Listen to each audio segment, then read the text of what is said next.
مسیح کے قدوس و برحق نام میں آپ سب کو سلام قبول ہو۔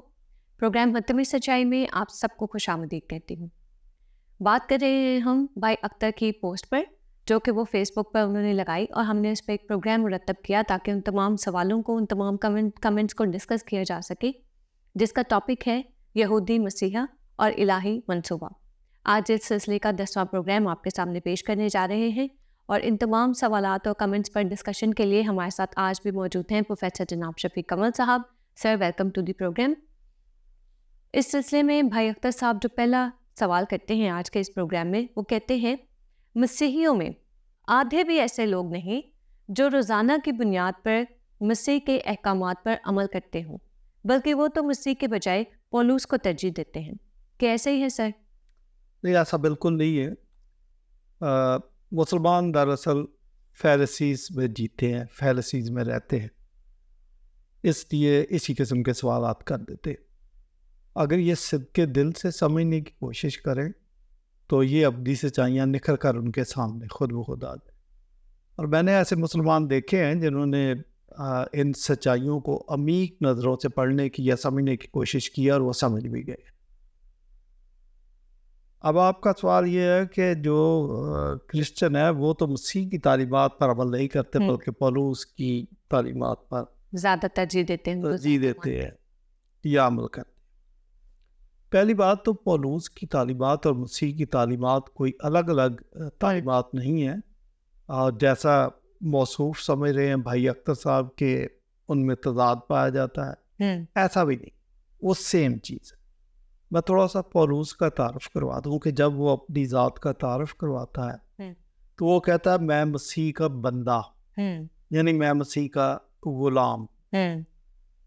غلام کے لیے جو اصل لفظ استعمال ہوا گریک زبان میں ڈیولاس، غلام۔ صحیح۔ اچھا، غلام کی تو آپ کو پتہ کوئی اپنی مرضی نہیں ہوتی، تو جو بندہ کہتا ہے کہ میں مسیح کا غلام ہوں تو وہ مسیح کی مرضی پوری کرتا ہے، جو کچھ مسیح نے کہا وہ وہی کہتا ہے۔ عام طور پر نیو ٹیسٹامنٹ میں جو ایمانداروں کے لیے، بلیورز کے لیے لفظ ہے وہ ایکلیزیا۔ ایکلیزیا کا مطلب ہے الگ کیے ہوئے لوگ، خدا کی بادشاہت کے لیے الگ کیے ہوئے لوگ، بلائے ہوئے لوگ۔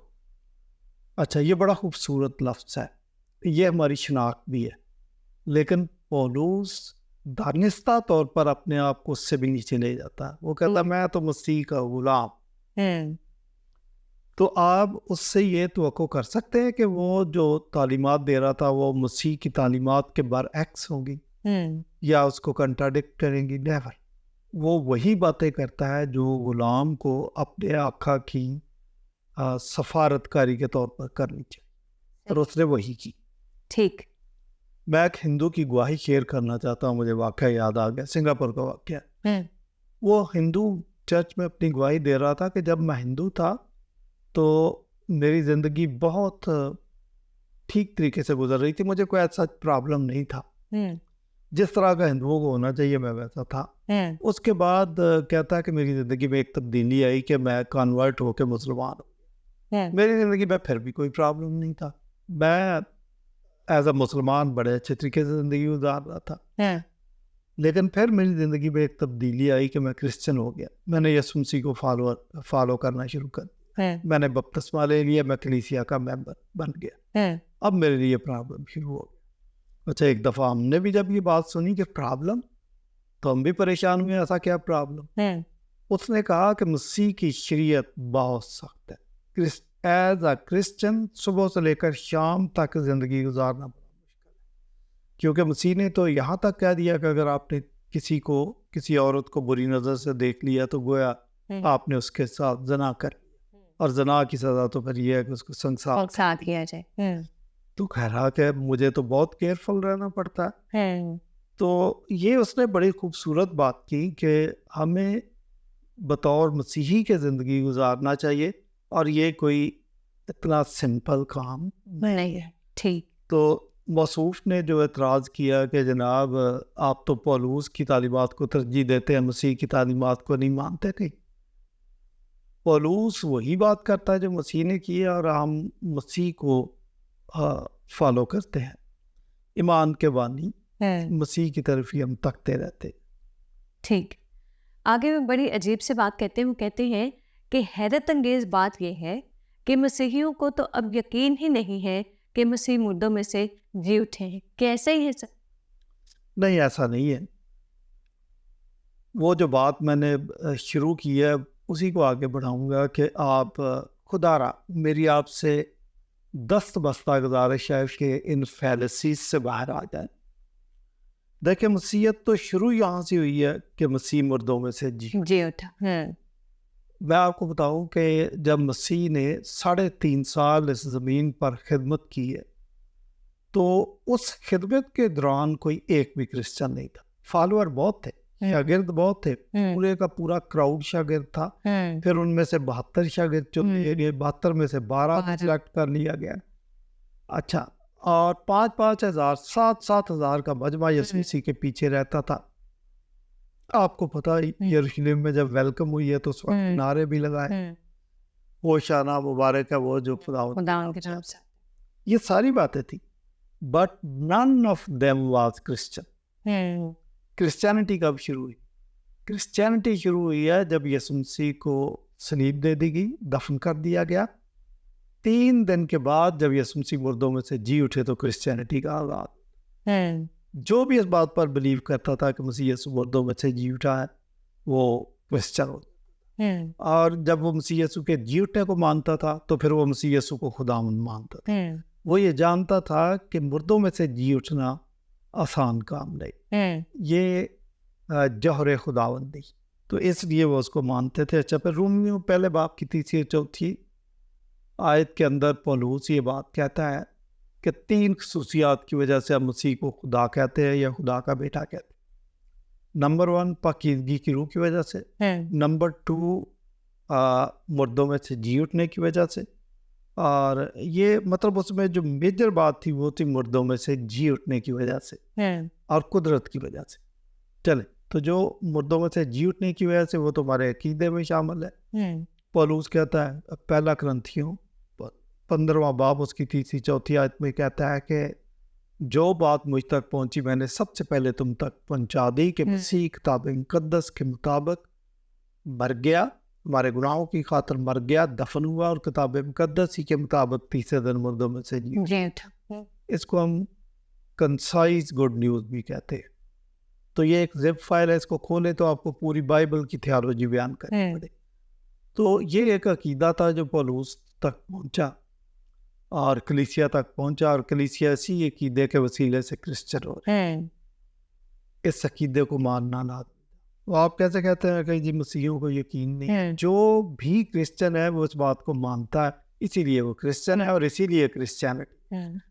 پولس کہتا ہے کہ بالفرض اگر مسیح مردوں میں سے جی نہیں اٹھا تو ہمارا تو ایمان لانا بے فائدہ ہے. بے شک. تو آپ کو پتہ نہیں ہے کرسچینٹی کے بارے میں کہ ہمارے بیسک نامز کیا ہے، بیسک عقائد کے. بے شک. تو پھر آپ جو مرضی کر دیں. نظریہ قیامت جو ہے وہ مسیح کے جی اٹھنے کی، بالکل، کہ مسیح مردوں میں سے جی اٹھے. آپ کو پتا کہ جو پہلے شاگرد مسیح کے خوف زدہ تھے، لیکن جب مسیح مردوں میں سے جی اٹھا تو انہوں نے کہا کہ اب ہمیں کوئی چیز بھی مسیح کی محبت سے جدا نہیں کر سکتی، نہ کال، نہ تنگی، نہ حکومت، نہ اختیار، حتیٰ کہ موت بھی ہمیں مسیح سے جدا نہیں کر سکتی.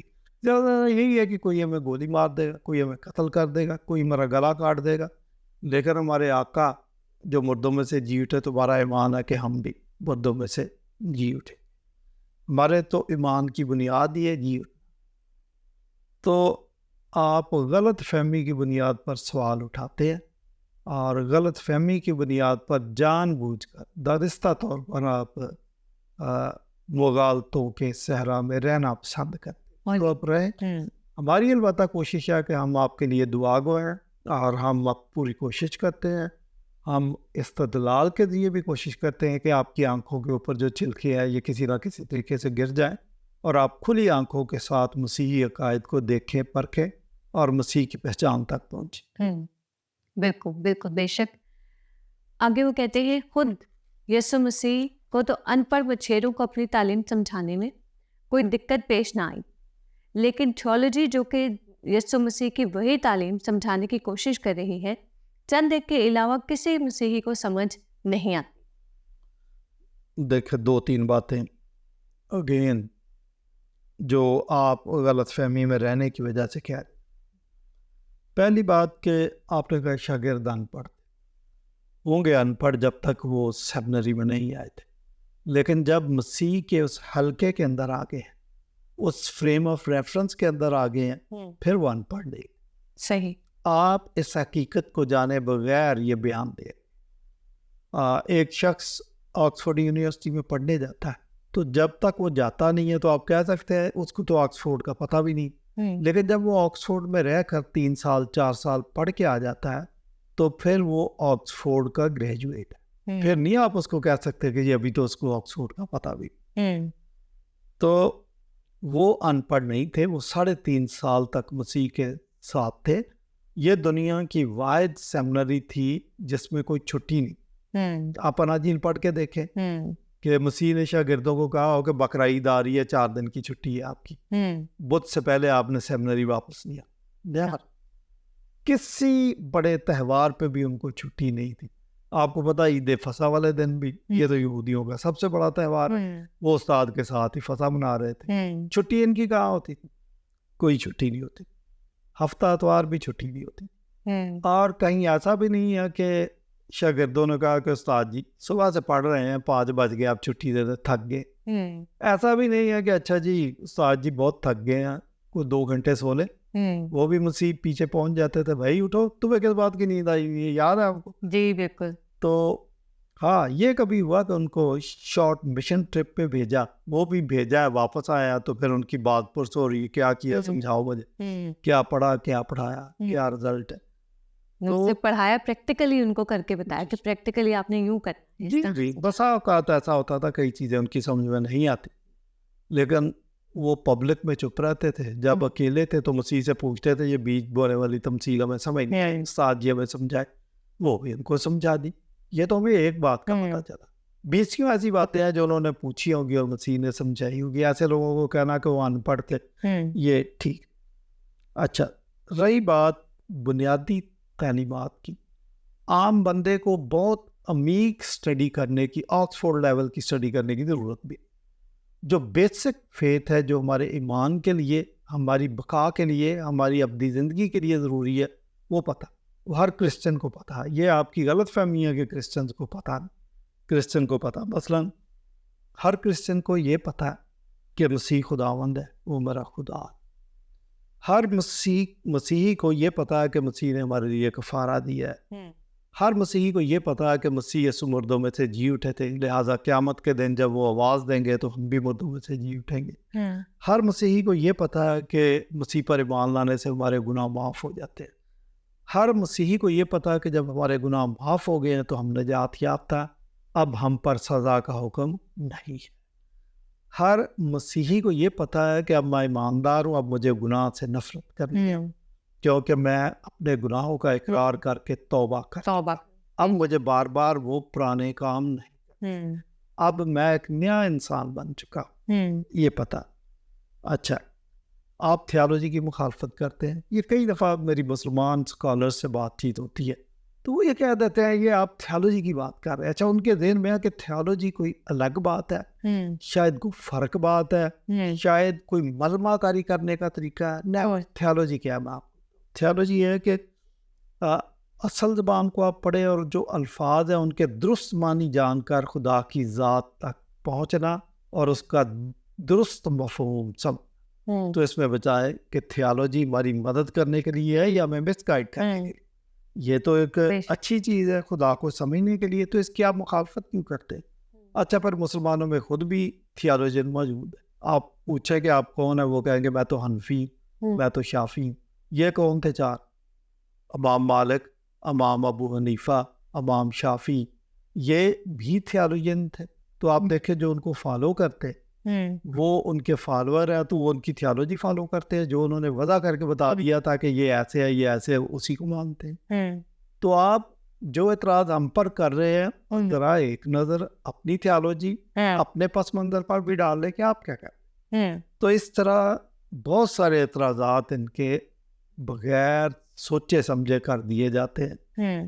تو میری بہرحال کوشش ہے کہ ان کے ضمیر پر جو اینالائزر قدرت نے ہمارے دماغ میں لگایا، زنگ لگ چکا، ہم اس پر ریگ مارنے کی کوشش کرتے ہیں تاکہ وہ کام کرنا شروع کر دے.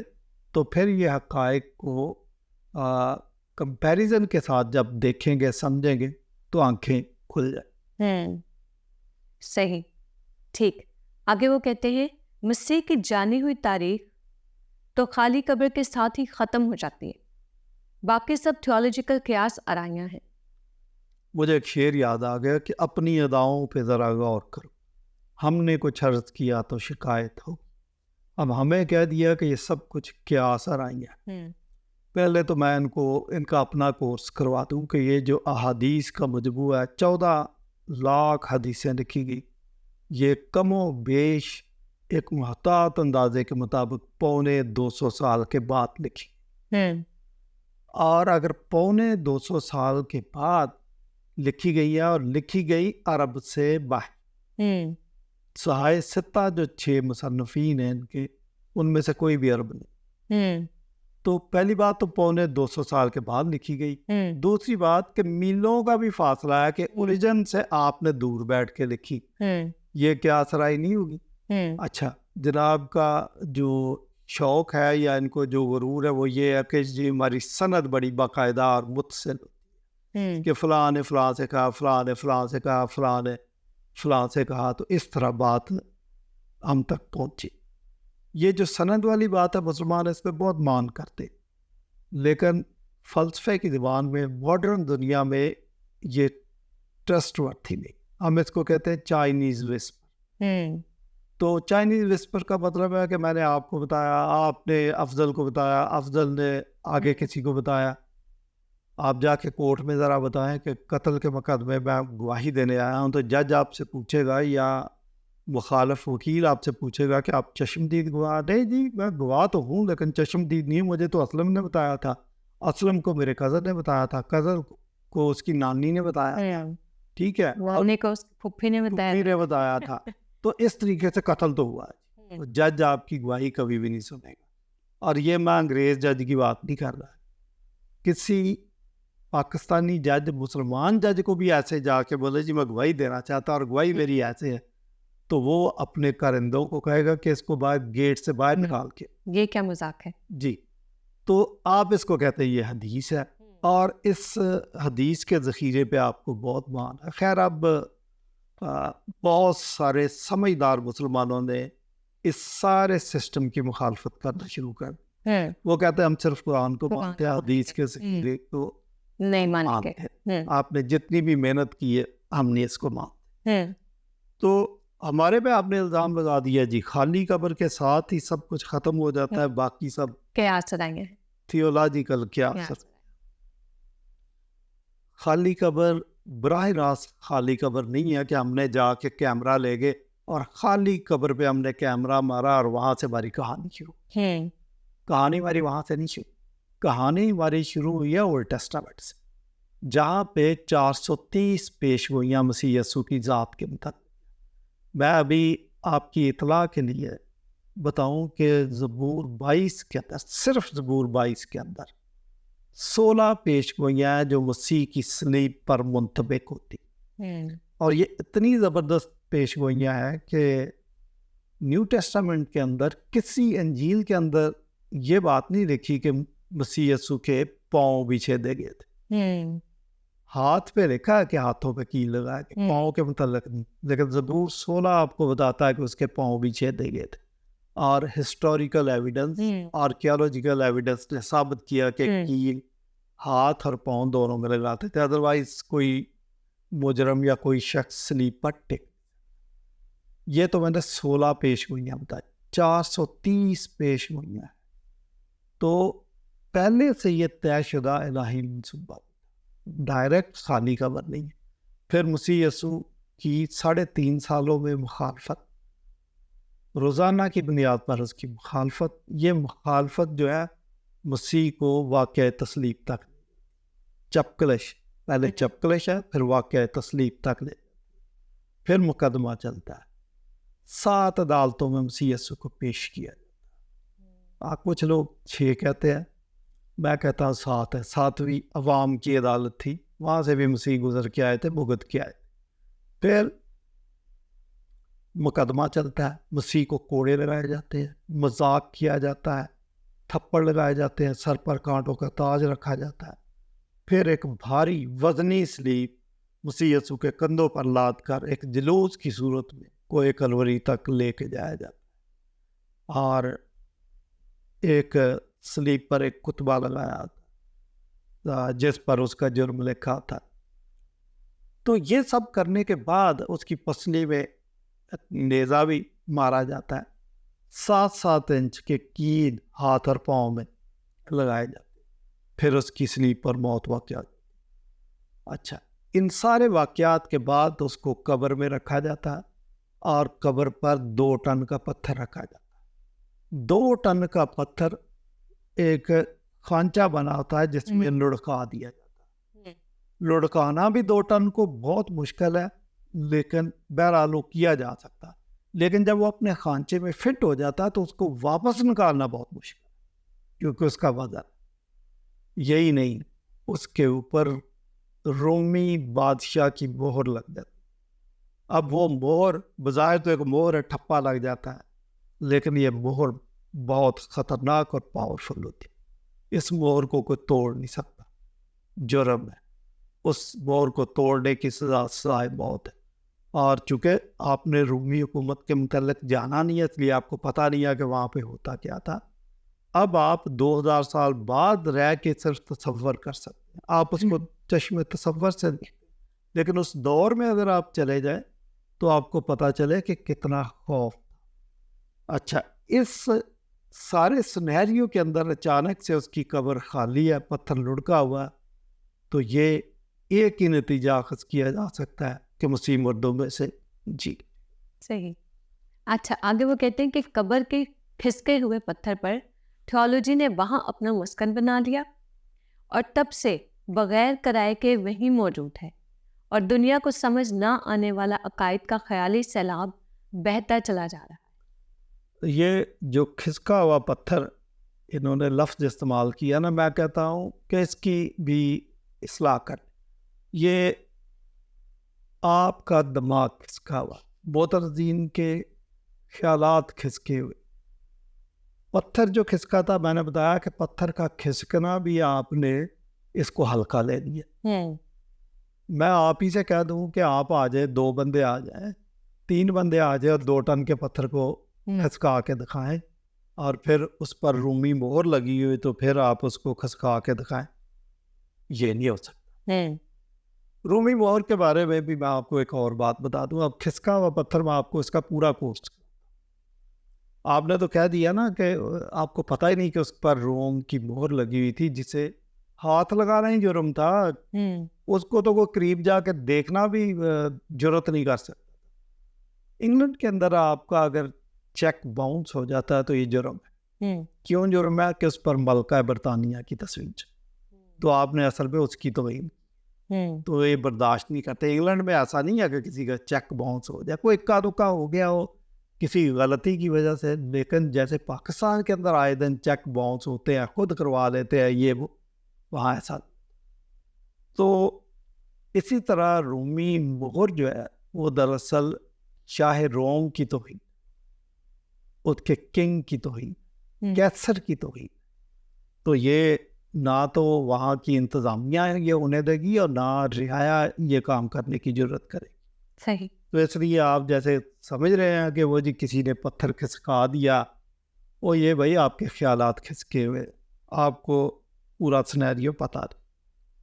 یہ سب کچھ جو ہوا یہ الہی ہاتھ کے بغیر ہو نہیں سکتا.